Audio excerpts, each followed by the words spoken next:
Okay, okay, okay. All right. Let's do this. Hi, I'm Reese. I'm 23 years old, and I don't know what I'm doing. Yeah, I came to this realization a very long time ago, but I've been struggling with it ever since. It's very interesting because I think a lot of people do this, right? A lot of people struggle with what they're supposed to do in their life, what makes them happy, their great purpose in life. Sometimes purpose sounds like a curse word to me. You know what I'm saying? And it's interesting because we spend so much of our lives trying to find purpose, and so many of us spend our entire lives trying to find purpose. And sometimes I wonder, what if it was just so simple? What if it was just like right there? And I feel like my search for purpose happened a very long time ago. Happened like a while ago. I think I can even remember the exact moment where I really started thinking about it. And it was in fourth grade. We were taking a quiz. And in that quiz was about Harriet Tubman. I remember that. And I remember even thinking, yo, man, I'm black. I got this. On that day, I received my first F. Fourth grade research shattered. I didn't know what to do. The whole thing that had been built up in me, essentially, something that that was told that would be part of my identity, was a student. And if I wasn't good at being that, then what was my purpose? There it is. Stupid word again, purpose. And from right then and there, I struggled to find it. And I think a lot of us also struggle to find it. And our stories are different. And, maybe it was a stupid story. I don't know. Whatever.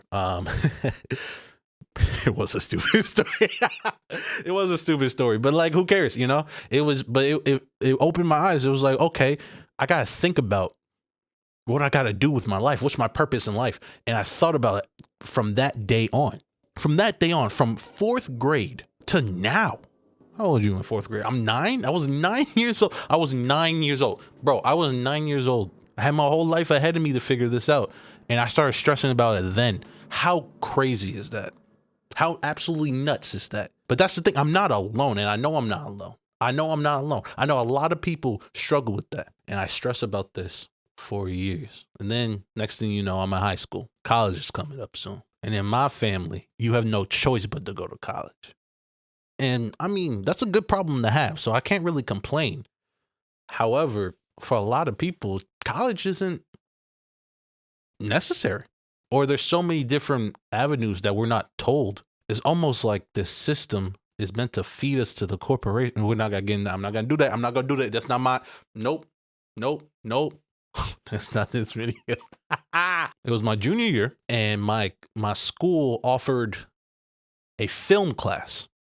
And in that film class was taught by the dean of students. And the dean of students, he was a pretty cool dude. I really liked him. He was strict, but he was pretty fair, I like to think. And in that class, I realized a love I had for something that I didn't realize I had a love for. And that was film. Because like we would watch these movies and I would know things that other people didn't know. And for me, it was just common knowledge. In my head, it was common. It was like, oh, that's that person who did this. He also did that, whatever. Oh, that's by that director. He did this and then whatever. And in my head, I didn't. Everything started clicking. It was, oh, I'm supposed to be a film director. So in junior year of high school, I decided my purpose in life was going to be a film director. That was my purpose in life. I was going to be a film director, and nobody could stop me. And for a while, I was happy with that. Junior year of high school flies by. Senior, flies by. About to go to college. This is the story of my life. I feel it. My mom walks up to me. She says, Reese, we can't afford to send you to college this year. How do you deal with that? How do you deal with something that's been part of your identity for so long? Something that had been stressed to you since pretty much birth, that this is what you're going to be, this is what you're going to be, this is what you're going to be for so long. And then it just not happening. So instead of going to school, I worked. and it was the best. Oh my, it was the best. I loved it. I loved working.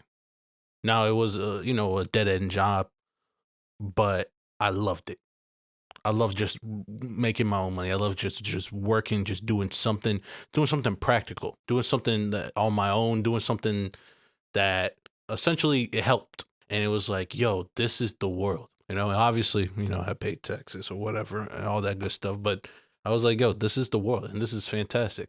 And then a year go by. And my mom, she comes to me and she says, Reese, you can go to college this year. Okay, cool. I mean, this is something I've been waiting for my whole life. So you know what?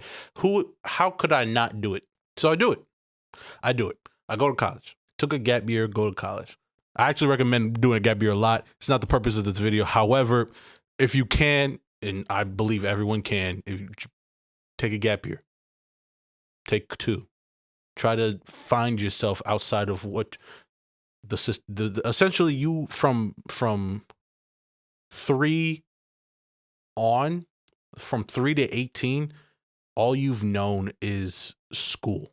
You don't know anything else. So if you can take a gap year, which a lot of people can, everybody can, take a gap year. Trust me. Even if you end up going to school afterwards, just take a gap year and try to find who you are outside of that box that, essentially society has put you in. So anyway, I go off to school, and school is interesting, to say the least, because I am now back to being in that box that I had been freed from. And it was weird. It felt really weird for me. I didn't know how to take that. It was so strange thinking about how it was so strange thinking about how for so long it was part of my identity, but when I was outside of that box, I thrived in a sense. I felt free. And like, even though, life was life, but I felt free maybe even for the first time in my life. And during that year, it was some of the best things that could ever happen to me. And I was back in this, to me, suffocating environment. But this is what I was supposed to do. This was the original plan. So how could I give up on the original plan? I couldn't. I had to go through with it. So I did. Went through with it. I went through with that. I went to school and I continued to go to school. But then it was weird because I had something that to me and to this day was a higher priority than school. During my gap year, I had found the love of my life. And I knew that. And so while I was at school, a majority of my energy went towards being intentional about building that relationship, being intentional about building the foundations of the thing that I knew would take my life forward. But because I was intentional about that, I didn't have energy really for anything else. Of course, I have friends, some people I still talk to today, but I wasn't intentional with my schoolwork. I wasn't intentional with grades. I wasn't intentional with classes. And school became really rough for me because the only part of school I really liked was the social aspect. It was interacting with people and exchanging ideas and meeting people from different walks of life in different ways and never thinking the way they've thought, but then being able to challenge each other. That, to me, that was beautiful. I couldn't even believe that I got the opportunity to do that. It was so, to me, oh my God. Like, I think back to it, and that was some of the best times in my life, just thinking about that. But that's not what you're there for, right? You're there for, education. But I found the system. I hate saying system because it makes it sound like I'm trying to be some conspiracy theorist. I'm really not. I promise you, I'm not some conspiracy theorist. I'm just trying to make you understand what I was going through. It was very strange. It was very strange being in that box again. And it led to while some of the best times I've had, also some of the worst. I went into a deep depression.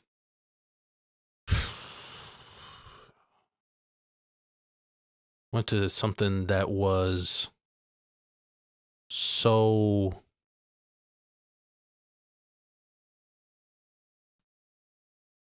numb. I felt numb. I felt like there was nobody who could understand. Friends from back home would call me. I would hate whenever they called. My girlfriend, she would call me, and I hated that. And my grades suffered, like really bad.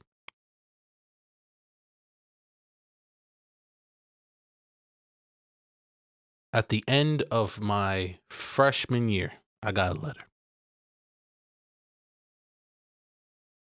I got a letter from the school that said that if I don't bring my grades up, they will kick me out. That was terrifying because the plan that had been set, the plan that everyone had bled for, sweat for. My mom worked 3 jobs. It was all about to crumble. And I was solely to blame. I was solely to blame. There was nobody else. It was me. And at this time, also had trouble, with my friends. Had trouble with my girl, and so I felt like in all aspects, I was failing. So my second year starts, and I'm still failing, floundering, falling further and further down in that pit, and nothing seems like it's going right. So much so, there was this one time where, since I was a film major, we had this assignment. Where we had to essentially make a sound design of a scene from a famous movie. So I chose Boys in the Hood. I'm editing it. Sounds good. Sounds great. Cool. I export it, right? For non-film or artist people, export it essentially is I make it from where I was working into a file that could be played anywhere. I'm walking down to the class, feeling good, feeling great. Now, mind you, to rewind a little bit, that day I had gotten bad news from every class that I was in, except one, and that was this one.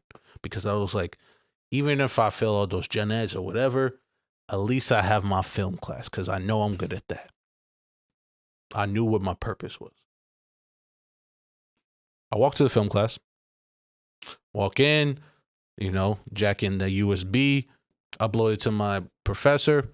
Professor gets it, fantastic, cool, great, fantastic, cool. Sit down, we go through the presentations. He asked if anyone wants to volunteer. I was like, ooh, I do, because I was super proud of what I did. I felt like what I did was so great. So he puts on the file, and he presses play. And all you hear is static. I exported wrong. It was rough. My heart sank. It sank from not that, but the fact that I heard bad news from every class that I was in. And the one thing I thought I was good, and the one thing I found my identity in, the one thing that I thought, oh, no matter what, this will go right, went wrong. The one thing I thought would go right went wrong. And my professor, bless his heart, my professor, he saw my face, and he goes, he saw my face, he goes, Reese, it's okay. Happens sometimes. Just, go back, export it correctly, and get it back to me in the morning, and it'll be fine. I go, okay. I walk out the class. Everyone, having fun. They walk in, they're about to leave, do whatever college people do. I'm walking up this hill alone, going back to export the thing. I walk up there, export it, make sure I export it correctly this time. I start walking down. But I'm devastated, man. I'm devastated, bro.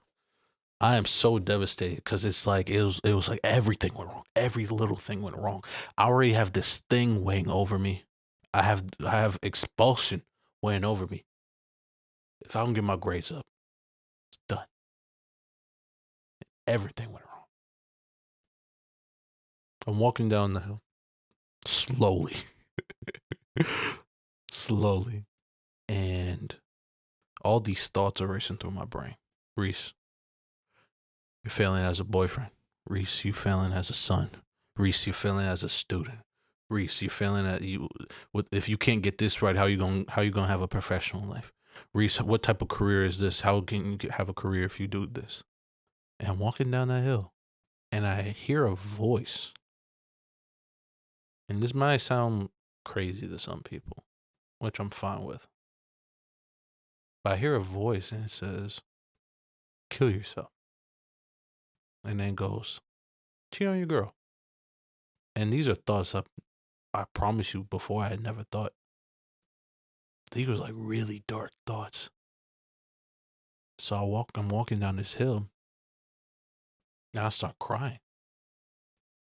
And I call my mom. Call my mom because I didn't know who else to call. And I'm like, "Mom," she said, "What's up, baby?" I'm like, "Mom, I'm trying." She's like, "What's wrong?" I'm like, "Mom, I'm trying." Reese, what's happening?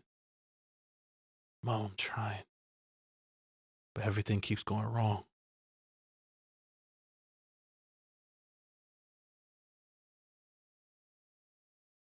Nothing I'm doing is going right, and I feel like I'm failing everything. She doesn't know what to say. I mean, what do you say? You know? And what can you do? What can you do from so far away? I'm out here by myself on my own. I have to deal with that. Me. And so I walk back to my dorm. I'm standing outside of it just crying because I don't know what to do. Sophomore year of college ends. I had worked hard, got my grades up as far as I could.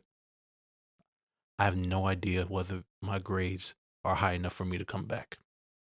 And the weight is stressing me. But I'm hoping and I'm praying and I'm, oh God, please, please let this be it. Please let me be good. Let me go back. I want to see my friends. Let me, please. I get my grades back, and they improve tremendously. I'm getting A's, B's, A's, B's, A, B. I'm like, okay, I actually might be able to make it. I get a letter from the college. And on it says, unfortunately, you weren't able to get your GPA up to a certain standard that is acceptable for you to attend this school. We're sorry, but you cannot come back. Apparently, it wasn't that. I had to get my GPA up over that semester. It was that I had to get my GPA up commutatively. Commutative, commutatively, commuted. My GPA had to rise overall. So it wasn't just that semester GPA, but all my GPA had to rise. But it didn't rise to the good standard and good enough standard. And it was funny because when I got that letter and it says, unfortunately, you won't be able to come back,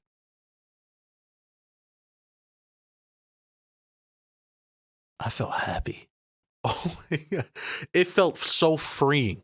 It felt so freeing that I didn't have to go back. I could do anything now. I didn't know what to do. I just felt so happy. I just felt so free. And I was so happy that I was free from it. And I didn't know how happy I was going to be. Because as soon as it said I didn't have to, like it was, you couldn't go back, even if you wanted to. That shut the door. And I was so happy that door was shut. I was so happy that door was shut. And so now I'm doing this. And it's been 2 years since then. And a lot of things have happened. And we'll explore that as this, as this journey goes on this channel. And I hope you'll come with me. because I'm really excited for whatever this is. So this channel is kind of just dedicated to things that I think are interesting through my day-to-day life. I don't want to talk about really anything in the news, even though the news might, for me, inspire something that is more philosophical. But I don't want that to be the focal point. What I want the focal point in things that I find interesting, and I want to be able to ask essentially my audience question. And we should have a back and forth, and you give your opinion, respectfully, hopefully, but it's the internet, so, and, and I want to know what what you think. But I want to give an encouraging word to some people. Hopefully, this is an encouraging word. Because a lot of people think that their purpose is whatever their job is, or whatever their defining trait is. And it is my belief that it's more than that. It is my belief that your purpose can be so many different things and encompass so many different aspects of you. I don't believe that your purpose is just one thing. I think anyone's purpose is more than just one thing. I think it's actually part of being a human. Part of being a human is being more than just one thing. I don't think you were born for whatever job you're in. Some people are really good at their job, don't get it twisted. I don't want that to be confused. It's not that I don't think some people are really good at their job and that job is perfect for them. That's not what I'm saying. What I'm saying is that you are more than your job. You're more than that title. You're more than that. Like, get the bread, you know what I mean? Like, get that bag. I'm not mad at that. I'm not mad at someone getting that. But I think also what we do outside of work is just as important. Just as conducive for growth, not only for us, but also for our community around us, for the people around us, for our families around us. And so I hope that you understand that your purpose is way more than what society will tell you is, what the movies will tell you it is, what Twitter will tell you it is. Oh, man. Hopefully the future videos are more fun. I don't want to talk about depressing things all the time because sometimes I want to ask something stupid. I like having fun. I don't want it just to be me just here, just, talking about something super serious and my own traumas and depression and all that stuff. But but I feel like it's also necessary. And I feel like there's a reason why this will be the first video. And I'm not mad at that. I hope you're not mad at it either. Hopefully you join me on this journey of self-discovery, I guess. But I wonder if I'll cut that out. Anyway, thank you so much for watching. How do you outro? Hey, thank you so much for watching. I really appreciate it. Oh, no, that sounds fake. I hate that. Ugh. So yeah, thank you so much for watching. I really appreciate it. Hopefully you got something out of it. If you didn't, I don't know what to tell you. But if you did, stick around, subscribe, like the video, comment, things of that nature, I guess. I really appreciate it. And I'll see you guys next time. Oh, what a dangerous game. Just a moment with the wrong thought. Here comes the downfall like a flood.